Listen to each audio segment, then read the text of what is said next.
حضور سیدنا غوث اعظم رضی اللہ تعالیٰ عنہ کو اللہ تبارک و تعالیٰ نے مقام غوثیت پہ فائز فرمایا، اور غوث اپنے وقت میں ایک ہی ہوتا ہے، غوث اپنے وقت میں غوث زماں کہلاتا ہے، وہ ایک ہی ہوتا ہے اپنے وقت میں۔ تو حضور غوث اعظم رضی اللہ تعالیٰ عنہ کی ذات و برکات سے ہمیں چاہیے کہ کما حق ان سے مستفیض ہونے کی کوشش کریں۔ ہم وہ کرامت میں بیان کرتے ہیں جن کا نہ سر ہوتا ہے نہ پیر ہوتا ہے۔ یہ فقیر آج آپ سے سچی سی بات کر رہے ہیں۔ ہمارے علماء کرام نے اب ان بناوٹی کراماتوں کی پوسٹ مارٹم شروع کر دیا ہے، دوسروں نے نہیں، ہمارے اپنے علماء کرام نے۔ کچھ کو ہوش آ گیا، اچھی بات ہے، یعنی اس بات کو یاد رکھا جائے کہ ولایت کرامت کی محتاج نہیں ہے،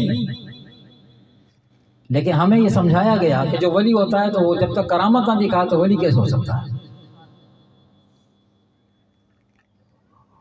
ایک بڑی کرامت حضور غوث اعظم رضی اللہ تعالیٰ نے کی، وہ زد عام ہے، 11ویں شریف آتی ہے تو مسجدوں کے ممبر میں بیان ہوتی ہے، مجلس جلسوں میں بیان ہوتی ہے، وہ آپ سنتے ہیں 12 سال کی کشتی ڈوبنے والی، کہ 12 سال کے بعد آپ نے اس کو اپنی کرامت سے تیرا دیا، یہ سنتے آئے نا، ہم بھی بچپن سے یہ سنتے آئے۔ لیکن اب علماء اہل سنت نے جب اس کی تحقیق کی تو کسی بھی صحیح اسناد کے ساتھ وہ کرامت کہیں پر کسی مستند کتاب کے اندر موجود ہی نہیں ہے۔ کرامت کا انکار نہیں ہے، وہ بھی تو صحیح۔ حضور غوث اعظم کو محتاج کر دیا معاذاللہ ہم نے کرامت کے ساتھ، یہ کرامت بیان نہیں ہوگی تو مقام غوثیت بیان نہیں ہوگا۔ اللہ نے ان کو اپنے فضل و کرم سے مقام غوثیت عطا فرمایا، اور ہم نے صرف اس کو کرامت پہ لا کے فکس کر دیا۔ آپ کی قربانی دیکھیں حضور غوث اعظم رضی اللہ تعالیٰ عنہ کی، کہ آپ نے دین اسلام کو اختیار کرنے میں جو قربانیاں اٹھائیں، ہمارے پاس تو اس کا عشر شیر بھی نہیں ہے۔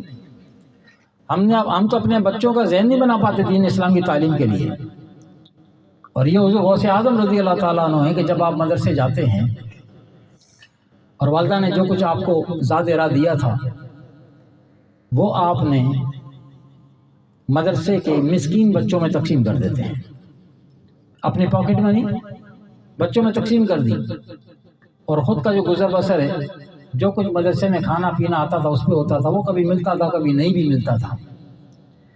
تو آپ فرماتے ہیں کبھی بھوک کی شدت اتنی ہوتی تھی، سنیں 11ویں کھانے والے حضرات ہم سب سنیں، جس پیران پیر کے ہم 11ویں کھاتے ہیں اس نے دین کیسے حاصل کیا؟ ہم تو آسائشات میں بیٹھ کے بھی دین حاصل نہیں کر پا رہے۔ ہم محفلوں میں آتے پوچھتے ہیں پکے گا کیا، آج لنگر میں کیا ہے، ہمارے ذہن جو بن گئے، اسی لیے میں حاصل کچھ نہیں ہوتا۔ پھر بھلے 2 گھنٹے کی محفل ہو، 4 گھنٹے کی ہو، ساری رات کی ہو، پھر ڈوٹتے ہیں تو پھر دامن میں وہ چیز ہوتی ہی نہیں ہے۔ سیدنا غوث اعظم رضی اللہ تعالی عنہ فرماتے ہیں دوران تعلیم، مدرسے کی تعلیم کے دوران اتنی بعض اوقات شدید بھوک ہوتی تھی، یعنی فاقوں کی نوبت آتی اور اتنی شدید بھوک ہوتی کہ اپنی بھوک کو مٹانے کے لیے پھر میں باہر اس مقام پہ جاتا جہاں لوگ بچا کوچا کھانا پھینکا کرتے تھے، کوڑا کرکٹ۔ آپ بچا ہوا کھانا کہاں پھینکتے ہیں جا کے؟ فرمائے جہاں لوگ اپنا بچا کوچا کھانا پھینکا کرتے تھے میں وہاں چلا جاتا، اور اس بچے کچے کھانے میں سے اپنے لیے کچھ تلاش کر کے اپنے پیٹ کی آگ بجھا لیا کرتا تھا۔ اور فرماتے ہیں بعض اوقات کیا ہوتا، ایک ہوتی قربانی اور ایک ہوتا ہے اس سے بڑھ کے ایثار۔ اب اس حال میں بھی غوث اعظم کی قربانی سے بڑھ کے ایثار کا جذبہ دیکھیں، یہ باتیں ہمارے سیکھنے والی ہیں۔ آپ فرماتے ہیں ایک دفعہ میں گیا، بڑی شدید بھوک تھی، میں جب گیا تو دیکھا کہ مجھ سے پہلے مدرسے کے کچھ اور طلبہ کچرے میں اپنا رزق تلاش کر رہے تھے، تو ان کو دیکھ کے پھر میں پیچھے ہٹ گیا کہ اگر میں بھی چلا جاؤں گا تو ان کے حصے کا پھر میں لے لوں گا، تو بہتر ہے کہ میرے حصے کا جو وہ بھی یہ لے لیں،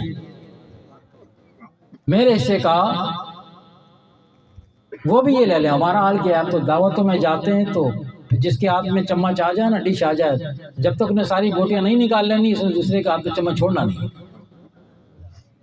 یہ ہمارا حال ہے، اخلاقی قدروں سے ہم اس قدر نیچے گر چکے ہیں۔ کیا سیکھا ہم نے دین سے، کیا سیکھا اپنے اکابر سے؟